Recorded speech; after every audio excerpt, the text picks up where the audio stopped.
पंचस्तरीतम स्वाधीनता दिवस पूर्ति उपलक्षे आज समग्र भारतवर्ष में जो आजादी का अमृत महोत्सव पालित होउछि उक्त अवसर में जड़े भारतीय भाव मुझे निजको बेस गर्वित और गौरवान्वित अनुभव करुछि। एही स्वाधीनता प्राप्त निमंते जो महापुरुष माने निजर लहू लुहाण उद्यम करी देश को स्वाधीनता प्रदान करथिले सेमानक पाखरे मोर कृतज्ञता ज्ञापन करुछि।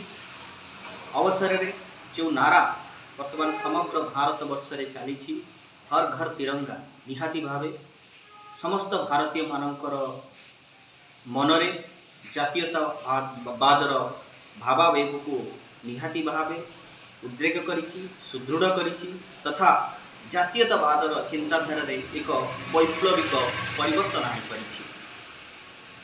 आशा करुछि समग्र भारतीय मानकर चिंताधारा रे जातीयतावाद भाव आहुरी सुदृढ़ हो एक सुशक्त शक्तिशाली सुदृढ़ राष्ट्र गठन रे समस्तंकर योगदान सही बड़ी अतुट रहू तथा आसंता अगस्ट 15 तथा 76तम स्वाधीनता दिवस उपलक्षे मु समग्र भारतीय मानकु मोर अशेष अशेष शुभेच्छा एवं शुभकामना जनाऊँगी।